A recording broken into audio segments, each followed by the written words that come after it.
Assalamualaikum dear students, welcome to my channel Optimal Solution of Mathematics। Last lecture में हम question number 4 solve कर रहे थे।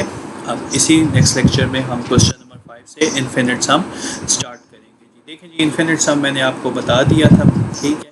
Infinite सम दो कैटेगरी में होता है, एक कन्वर्जेंट होता है और एक डाइवर्जेंट होता है। कन्वर्जेंट कब होता है?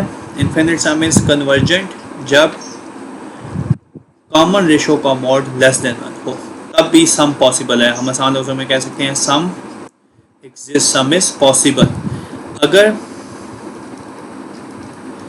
डाइवर्जेंट कब होता है? डाइवर्जेंट मतलब सम कभी आ ही ना सके, ठीक है, जब कॉमन रेशो का मॉड ग्रेटर देन 1 होता है। सम इज इम्पॉसिबल, इम्पॉसिबल है कि आप इन्फिनिट टर्म्स का सम कर सकें। ये सिर्फ किसके लिए है? इन्फिनिट के लिए बेटा,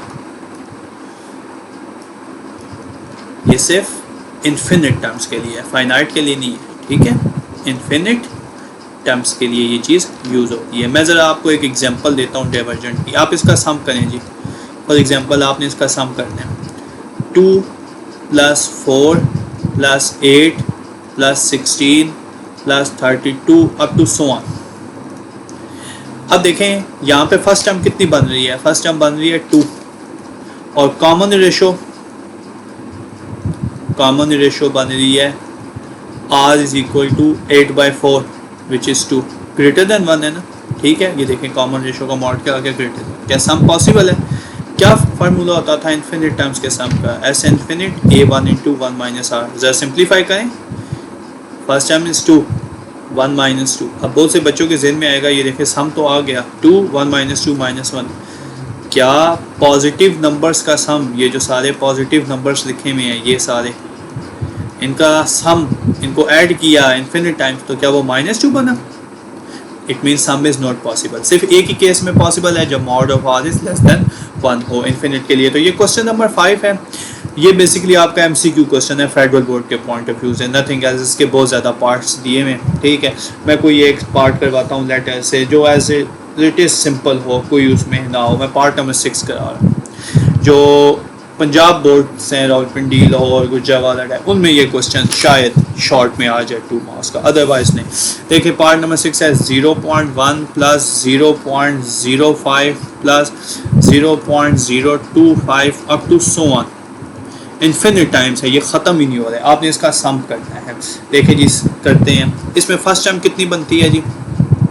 a1 बन गई जी 0.1 और common ratio r 0.05 divided by 0.1। इसमें वो बताया होगा कि ये ज्योमेट्रिक सीरीज़ है इन्फिनिट सम की, ठीक है। आपको दूसरा कॉमन रेशो निकालने की ज़रूरत नहीं। तो जब आप इसको कैलकुलेटर से डिवाइड करते हैं या ऐसे जैसे मर्जी सिंप्लीफाई करते हैं तो इट बिकम 0.5। देखें 0.5 लेस देन 1 है, इस कैटेगरी को सेटिस्फाई करता है, कॉमन रेशो का mod less than 1। It means some is exist, इस सारे का सम आ सकता है। इन्फिनिट टर्म्स का सम अब आ रहा है। एस इन्फिनिट क्या फार्मूला होता है? a1/1 - r। सिंपल वैल्यूज रखें जी, 0.1 × 1 - 0.5। कैलकुलेटर उठाएं, 0.1 डिवाइडेड बाई 0.4, आपके पास आंसर आ जाएगा जी 0.2 समथिंग। That's your answer. आप बेशक चेक करके देख लें, कोई इसमें मुश्किल चीज़ नहीं है। ये इस तरह का क्वेश्चन आपके पास कहलाता है इन्फिनिट सम के लिए। आप इसके 6 पार्ट्स हैं बेटा, ये पार्ट्स ट्राई करें। जो पंजाब बोर्ड वाली साइड से बिलोंग करते हैं उनके लिए क्वेश्चन 2 नंबर का शॉर्ट आ सकता है, फेडरल में MCQ के अलावा और कोई नहीं है। ये जो नेक्स्ट क्वेश्चन है बेटा, ये फेडरल बोर्ड के पॉइंट ऑफ व्यू से बहुत चांस है कि ये क्वेश्चन शॉर्ट हो। क्वेश्चन नंबर 6 MCQ भी हो, शॉर्ट भी हो। MCQ की ट्रिक है वो इंशाल्लाह मैं MCQ वाले लेक्चर में आपसे लाजमी शेयर करूँगा। ये इसको कहते हैं find the वुल्गर fraction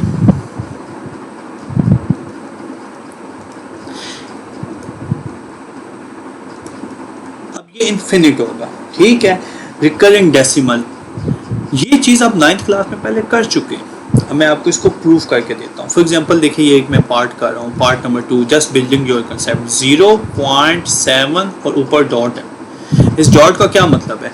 it means 0.7 dot means 7 repeat infinite many times, 7 7 7 7 7 up to infinite many times. आप इरेशनल नंबर बनाने के लिए चैप्टर 2 में 2.1 से पहले 9th क्लास में ये क्वेश्चन करते होते थे। अब हमने इसको करना है ज्योमेट्रिक सीक्वेंस के तरह से।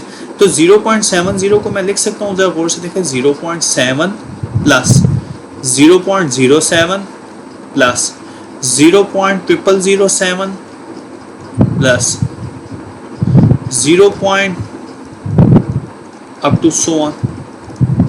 देखें क्या किया मैंने इसको ब्रेक किया। सबसे पहले लिखा 0.7, फिर उसके बाद ये जो 7 है इसको 0 कंसीडर करते क्योंकि लिख दिया था, फिर लिख दिया 0.07। तीसरी टर्म के लिए लिखा मैंने यहाँ पे 0.007, ये यहाँ तक इस तरह। अगली टर्म के लिए जब आया तो मैंने इस तरह लिख दिया 0.007। तो देखें ये आपके पास ऐड करें तो दोबारा से वही वैल्यूज बननी शुरू हो गई हैं। तो यहाँ पे फर्स्ट टर्म कितना बनता है जी? फर्स्ट टर्म बनता है 0.7 बन गया, ठीक है। कॉमन रेशो निकाल के देख लें, 0.07 बाय 0.7 कितनी बनती है? सिंपल, बेसिकली कैलकुलेटर उठाएं और सिंप्लीफाई करें, इसमें कोई नई बात नहीं है, ठीक है। ये आपके पास यहाँ पे कॉमन रेशो बनती है 1/10, आप कैलकुलेटर से करके देख सकते हैं। सिमिलरली, और वो लेस देन 1 भी होती है। सिमिलरली चाहे तो अगली वैल्यू को भी चेक करके देख सकते हैं। कॉमन रेशो हम कैसे निकालते होते हैं? Succeeded divided by preceding. Also अगर आप में से कोई अपनी बेसिकली कंसेप्ट के लिए चेक करना चाहता है तो कर ले। 0.007 डिवाइडेड बाय 0.7, वो भी कितना बनता है? 1/10 बनता है, लेस देन 1 होता है, मीन्स ये उस कैटेगरी में फॉल कर गया। तो एस इन्फिनिट का क्या फार्मूला बना जी? यहाँ पे ये सम है जी, 0.7 डॉट ये हो गया A1 into 1 minus are. Values रखें जी, इन्फिनिट टर्म्स का सम आ गया 0.7 1 माइनस 1/10 बेसिकली 0.1, ठीक है।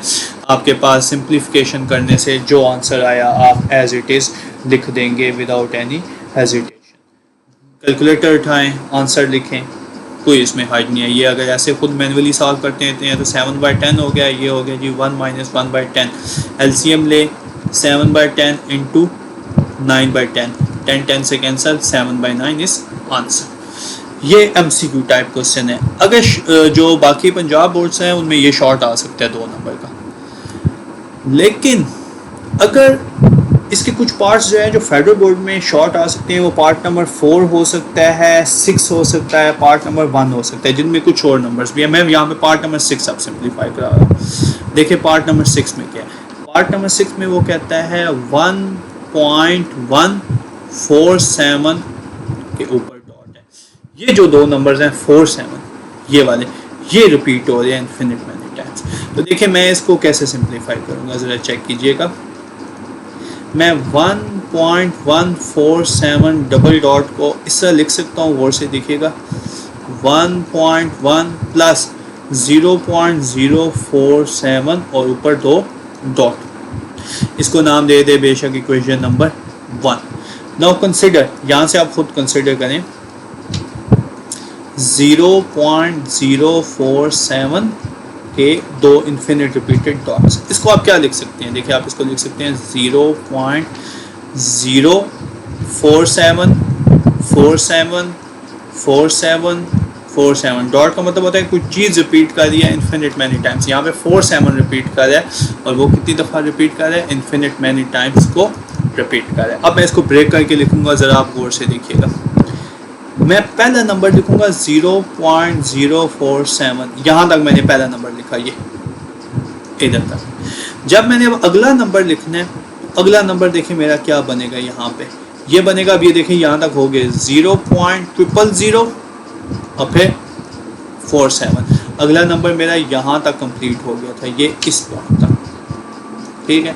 उससे जब अगला नंबर लिखूंगा तो वो क्या बनेगा? वो बनेगा 0.5 टाइम्स 0, 1 2 3 4 5 और 47। ये देखिए मैं उसको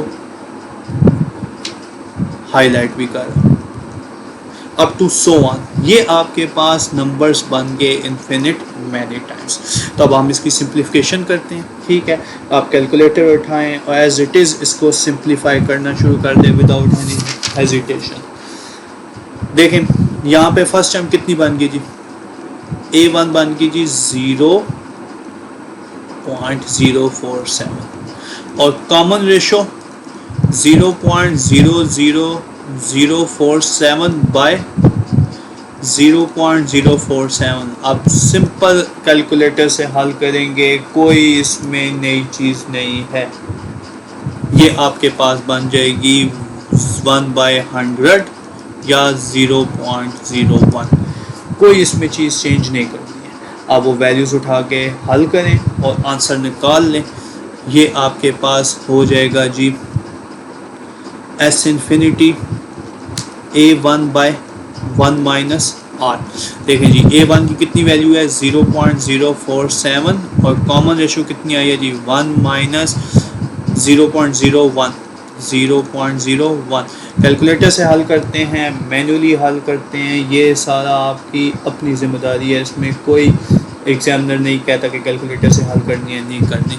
ये सारा बन जाएगा 47 बाय कैलकुलेटर में सीधा सीधा पुट करें 990, ये आपके पास बन जाएगा। ये जो वैल्यू आई है इसकी, ये किसकी वैल्यू आई है? ये आई है 0.047 डॉट की, ये इसकी वैल्यू आई है। ये देखिए मैं दोबारा लिखता हूँ 0.047 डबल डॉट की वैल्यूज़ आ गई हैं 47/990। इस वैल्यू को जो आपने अभी सॉल्व किया इक्वेशन नंबर 1 में पुट कर दे, क्योंकि यही आपका इक्वेशन नंबर 1 का टर्मिनोलॉजी थी। ये equation number 2, put value of 2, put value of 2 in equation 1। Equation 1 क्या थी? ये ऊपर दी हुई है, ये देखें मैंने जिसको कहा था 1.147 डॉट को मैंने क्या लिखा था जी 1.1 प्लस 0.047 डॉट। इसका आंसर आ गया, ये हो गया जी 1.1 प्लस 47/990। कैलकुलेटर उठाएं या मैन्युअली सॉल्व करें 11/10 प्लस 47/990, आपके पास एक आंसर आ जाएगा। वो आंसर है जी, ये कैलकुलेटर एक मुझे यूज़ करने दें, 11/10 plus 47/990 is 1136/990 is your answer. आपने ये आंसर लिख देना है। आपके 4 मार्क्स कंप्लीट, या अगर पंजाब बोर्ड लिखा है तो 2 मार्क्स कंप्लीट है। ये आपका 990 ये आंसर है। अच्छा, अब लास्ट वीडियो में मैंने आपको जब क्वेश्चन नंबर 3 कराया था तो उसका पार्ट नंबर 2 मैंने कहा था मैं आपको कराऊंगा क्वेश्चन नंबर 7 के साथ। वो यही था, सेम था एज इट इज। वहाँ पे फाइनाइट टर्म्स थी, यहाँ पे क्या हो जानी चाहिए जी इनफिनिट टर्म्स हो जानी चाहिए। देखिए जी क्वेश्चन नंबर 7 क्या है।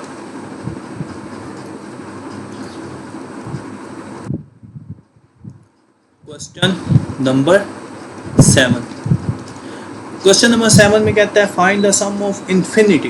ठीक है, ये इन्फिनिट टर्म्स हैं r 1 plus k plus sorry मैंने एक क्वेश्चन गलत लिख दिया। पहली टर्म r है, r plus 1 plus k into r square, 1 plus k into r square plus 1 plus k square into r cube up to so on. जो वो question था मैं दोबारा आपको ले चलता हूँ, दिखा देता हूँ। वो जो क्वेश्चन था क्वेश्चन नंबर 3, ये वहाँ पे फाइनाइट टर्म्स थी, n थी, क्वेश्चन यही था। यहाँ पे सिर्फ फाइनाइट की जगह क्या आ गया इन्फिनिट। आपने वो भी इसी पैटर्न में करना है, सिर्फ फाइनाइट वाला फार्मूला लगाना है इन्फिनिट की जगह। ये इन्फिनिट टर्म्स है, ये ख़त्म नहीं हो रही। उसने साथ वर्बली लिखा हुआ भी है कि ये इन्फिनिट टर्म्स है। मैंने उसकी हिंट जो आपको बताई थी एज इट इज़ वही है। आपने क्या करना है जी, इसको multiplying and dividing by second terms में सेकंड नंबर्स का एडिटिव इनवर्स 1 माइनस के।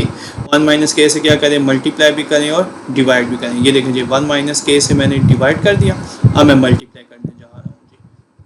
r into 1 minus k plus are square को स्टार्ट में लें, 1 plus k into 1 minus k. Similarly r cube को भी स्टार्ट पे ले आए, 1 minus k into 1 plus k square up to so on. ये ख़त्म नहीं हो रही, तो ये क्या बन गया आपके पास, इट बिकम 1/1 माइनस के। ठीक है, ये इन्फिनिट टर्म्स का सम है, एस इन्फिनिट टर्म्स। पहला नंबर तो आ गया r इंटू 1 माइनस के। दूसरा नंबर क्या बन जाएगा, r square into 1 minus k square. तीसरा नंबर बन गया r cube into a cube minus b cube 1 minus k cube up to so on. अब देखें यहाँ पे एक आर जो है वो अलग आ रहा है, मैं यहाँ पे आर को ब्रैकेट्स के अंदर मल्टीप्लाई कर देता हूँ। आर माइनस आर के पहली ब्रैकेट होगी, दूसरी ब्रैकेट होगी जी r square minus r square के स्क्वायर, तीसरी ब्रैकेट होगी जी r cube minus r cube के cube up to so on. These are the infinite terms, not a finite terms. तो अब उसी तरह अब इसको ब्रेक कर लेते हैं हम। कैसे ब्रेक करेंगे बेटा? इस तरह 1/1 माइनस के ब्रेक करें जी, r plus are square plus are cube up to infinite terms. ठीक है, ये इन्फिनिट टर्म्स है, ख़त्म नहीं होगी। माइनस कॉमन ले लें, R K plus are square के स्क्वायर प्लस आर क्यूब के cube up to infinite many terms. तो एस इन्फिनिट 1/1 माइनस के, तो वैसे ही ये हो गया जी A1 is equal to R, and common ratio भी यहाँ पे कितनी बनती है, क्योंकि आर ही लिखी हुई है तो मैं अवॉइड कर रहा हूँ आर लिखने से, आर होगी। सिमिलरली माइनस इसमें फर्स्ट टर्म कितनी बन गई आर के, और कॉमन रेशो यहीं पे भी आप निकाल के देख लें, second divided by first, common ratio कितनी बनती है आर के। तो इन्फिनिट टर्म्स का क्या फार्मूला लग जाएगा? S infinite 1/1 minus k into A1 into 1 minus r, common ratio ही है और उसकी वैल्यू भी कितनी आर है, A1 इंटू 1 माइनस आर। रखें जी values, S infinity 1/1 minus K, A1 की वैल्यू होगी जी R into 1 minus R, A1 की वैल्यू होगी आर के इंटू 1 माइनस आर के। अब इसको कोई ज़रूरत नहीं सिंप्लीफाई करने की, वहाँ पे आपने फाइनाइट वाला फार्मूला लगाना है क्वेश्चन नंबर 3 पे, यहाँ पे इन्फिनिट वाला लगाना है। Nothing has to be change, कोई चीज़ चेंज नहीं होगी, एज इट इज़ ही रहेगा और एज इट इज़ ये सॉल्व होगा। अच्छा बेटा, अब जो आने वाले क्वेश्चंस हैं वो बहुत बहुत मेन क्वेश्चंस हैं दोनों बोर्ड्स के पॉइंट ऑफ व्यू से, फेडरल और पंजाब के तमाम बोर्ड्स के पॉइंट ऑफ व्यू से। क्वेश्चन नंबर 8, 9 और क्वेश्चन नंबर 13 और 12 बिल्कुल सेम पैटर्न के, 12 और 13 इनमें कोई चेंज नहीं है। 8 और 9 में जो 8 और 9 क्वेश्चन होंगे उसमें आपने जो रेडियस ऑफ कन्वर्जेंट होगा वो नहीं निकालना होगा, इसमें एक एक्स्ट्रा होगा, आपने इंटरवल ऑफ कन्वर्जेंस निकालना होगा, और इसमें कुछ भी नहीं है। ये चारों क्वेश्चंस का एक ही पैटर्न है, ठीक है। लफ्ज़ बाय लफ्ज़ क्वेश्चन क्या रहेंगे वही रहेंगे। मैं सबसे पहले इसमें करवा देता हूँ क्वेश्चन नंबर 13 करवाता हूँ, क्योंकि ये फेडरल बोर्ड में एक दफ़ा लॉन्ग क्वेश्चन भी आया हुआ है। देखिए क्वेश्चन नंबर 13 क्या है, इसके दो पार्ट्स क्या हैं और कैसे करने हैं। जाहिर सी बात है फेडरल बोर्ड में आया हुआ है तो पंजाब बोर्ड में अंडरस्टूड बात है, ये इस तरह का क्वेश्चन लॉन्ग में पूछा जा सकता है। उसमें वो कहता है जी if y is equal to, y एक नंबर है वो सारा इक्वल है 1 plus x/2 plus x² 4 plus up to so on. तो दो पार्ट्स आपने शो करने हैं। देन शो डैट कि आप शो करके दिखाएं जी। पार्ट नंबर 1 में आपने शो करना है x is equal to 2 times y minus 1/y होता है, एंड पार्ट नंबर 2 में आपने शो करके दिखाना है find the interval in which series is convergent, या interval of convergence. Find the interval in which series is convergent. वो कौन सा इंटरवल होगा जिसमें सीरीज क्या हो जाएगी, कन्वर्जेंट हो जाएगी। देखें जी ये तो बहुत सिंपल क्वेश्चन है। और 8 नंबर का फेडरल बोर्ड में आप ये कह सकते हैं कि ब्रेड एंड बटर सीधा सीधा स्ट्रेट फॉरवर्ड है। पहले पार्ट नंबर 1 सिंप्लीफाई करते हैं। पार्ट नंबर 1 जो है, जो पार्ट नंबर 1 है वो दरअसल क्वेश्चन नंबर 8 और 9 है। क्वेश्चन नंबर 8 और 9 में पार्ट नंबर 1 सिंप्लीफाई करना है, 2 सिंप्लीफाई नहीं किया, 2 में बताया होगा, ठीक है। गिवन जो आपको बताया गया है, आपको बताया हुआ है कि y इक्वल है आपके पास 1 plus X by two plus X square by 4 up to so on, इसके इक्वल है पार्ट। देखिए ये फाइनाइट टर्म्स है, इन्फिनिट टर्म्स है, इन्फिनिट टर्म्स हैं, ख़त्म ही नहीं हो रहे किसी जगह जाके। अब इस सारे का सम, ये देखिए ये सारा ऐड हुआ है ना, इस सारे का सम क्या बनता है y। ये बन गया आपके पास y is equal to S infinity, ये सारी इन्फिनिट टर्म्स का सम है ना, a1 इंटू 1 माइनस r बन गया। अब गौर से देखिए यहाँ पे a1 कितने, फर्स्ट टर्म है 1, ओ सॉरी फर्स्ट टर्म है 1 and common ratio, common ratio जिसको आप r से डिनोट करते हैं वो कितनी बनती है जी, a2 divided by a1। Check करते हैं वो कितनी बनती है, x by two divided by 1 x by two बनती है। सिमिलरली आप चेक करके देख लें, x square by 4 divided by x2, यही आंसर आएगा।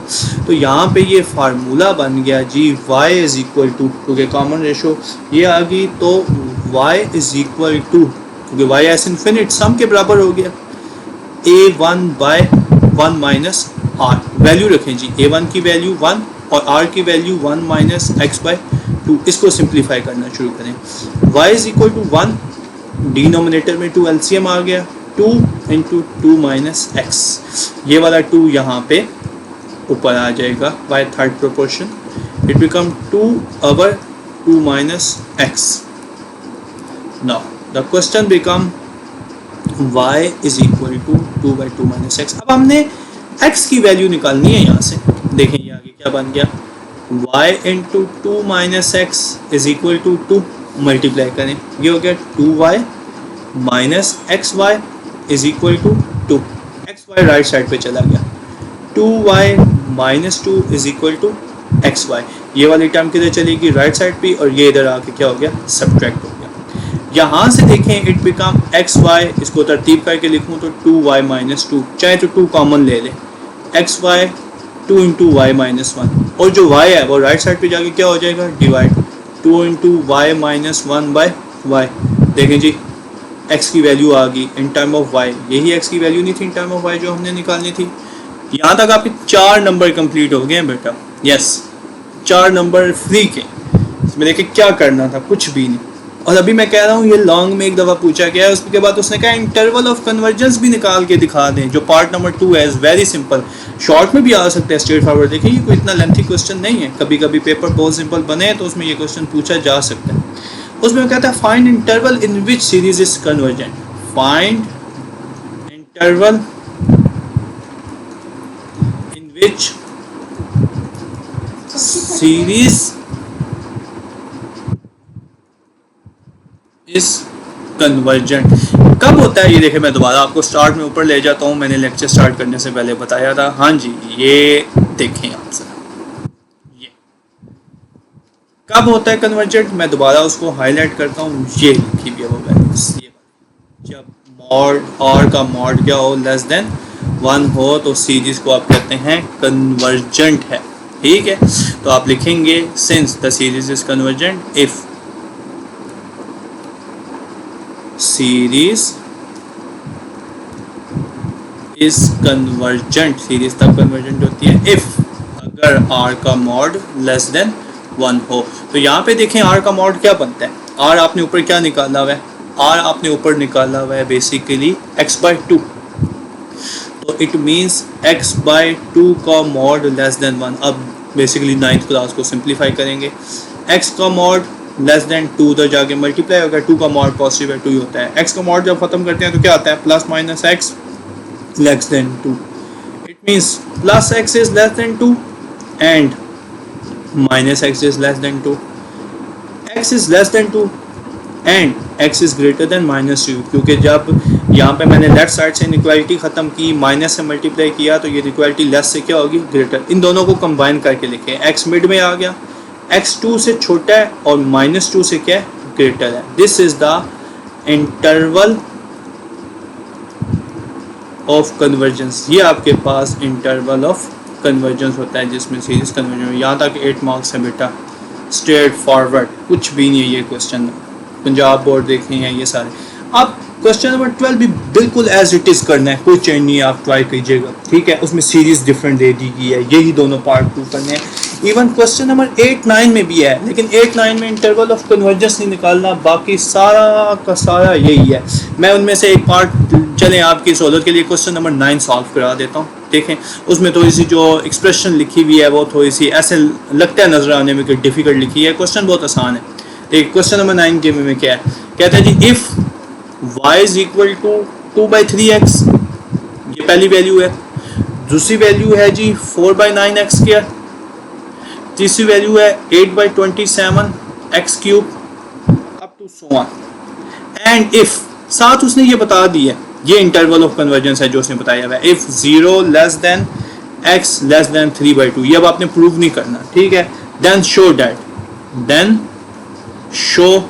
डैट मतलब पार्ट नंबर 1 प्रूव करके दिखाना है। उसमें आपने प्रूव करके दिखाना है x is equal to 3y2 into 1 plus y, ये चीज़ आपने प्रूव करके दिखानी है। ये आपके पास क्वेश्चन है 4 मार्क्स का। उसी तरह आप करेंगे, कोई लफ्ज़ चेंज नहीं करना, एज इट इज़ बिल्कुल जैसे लिखा हुआ है वैसे ही सारा का सारा आप प्रूव करेंगे जी। देखें जी, given y is equal to, y आपके पास इस वक्त किसके इक्वल हो गया जी, 2/3 x plus 4/9 x square plus 8/27 x cube up to so on. देखिए ये इन्फिनिट मैनी टर्म्स हैं, कोई फाइनाइट टर्म्स तो नहीं है ना। तो इसमें फर्स्ट टर्म क्या बनती है जी, फर्स्ट टर्म बनती है a1 is equal to 2/3 x बन गई, ये फर्स्ट टर्म आ गई आपकी, ठीक है। And common ratio R a2 divided by a1, जब इन्फिनिट हो तो अंडरस्टूड होता है कि ये आपके पास ज्योमेट्रिक ही होता है, तीसरी वैल्यू चेक करने की ज़रूरत नहीं है। 4/9 x स्क्वायर बाय 2/3 x, तो जाहिर सी बात अंडरस्टूड है, एक x से कैंसिल हो गया, 2 4 से कैंसिल हो गया, 3 9 से कैंसिल हो गया, तो ये बन गया आपके पास 2/3 x, कॉमन रेशो भी बन गई। तो यहाँ पे ये इन्फिनिट है, तो इस बात का क्या मतलब है, y is equal to s infinite is equal to a1 into 1 minus r। Values रखने शुरू करें जी।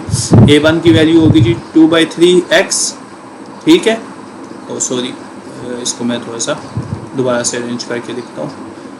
y is equal to a1 की वैल्यू होगी जी 2/3x इंटू 1 माइनस r की भी वैल्यू कितनी है 2/3x, एलसीएम ले लीजिए। ये तो 2/3x, वैसे ही इधर एलसीएम क्या आ गया जी 3 इंटू 3 माइनस 2x, एलसीएम से कैंसिल, तो ये बन गया जी 2x बाय 3 माइनस 2x। यहाँ से हमने x की वैल्यू निकालनी है, सिंप्लीफाई करना है। y is equal to 2x by 3 minus 2x, ये उधर जाके मल्टीप्लाई हो गया, it become y into 3 minus 2x is equal to 2x, 3y minus 2xy is equal to 2x। 3y को इसी तरफ रहने दें, 2xy उधर जाके क्या है हो गया ऐड, 2x प्लस 2xy। देखिए इसमें से क्या करें आप, 2x कॉमन ले लें, 3y as it is, 2x common लिया तो कितना हो गया जी 1 प्लस y हो गया, ठीक है। तो आप इसको अरेंज करके इस तरह भी तो लिख सकते हैं ना, ये देखें जी, मैं अब ऐसे लिख रहा हूँ 2x into 1 plus Y is equal to 3y। x की वैल्यू एज इट इज़ रहने दें, बाकी सारे उधर जाके डिवाइड हो गए, 3y 2 इंटू 1 प्लस वाई। क्या यही चीज़ नहीं थी जो आपने प्रूव करनी थी? ये देखें ऊपर मैंने एक कॉर्नर पे लिखी हुई है, this is your question has been complete, और ये आपके 4 मार्क्स हैं। 8 भी एज इट इज़ है, 12 भी एज इट इज़ है, इनमें कोई चीज़ चेंज नहीं करनी है, ठीक है। अब आपके बेटा 3 क्वेश्चन रह गए हैं, 10, 11 and question number 14। Question number 14 long का, प्योरली लॉन्ग का क्वेश्चन है, फेडरल बोर्ड या पंजाब बोर्ड में लॉन्ग में आता है, और 10, 11 बहुत इंपॉर्टेंट शॉर्ट है, उसमें बहुत अच्छे MCQs बनते हैं, वो इंशाल्लाह ताला मैं नेक्स्ट लेक्चर में आपके साथ ये शेयर कर दूंगा, ठीक है। ओके बेटा, अल्लाह हाफिज़, सी यू।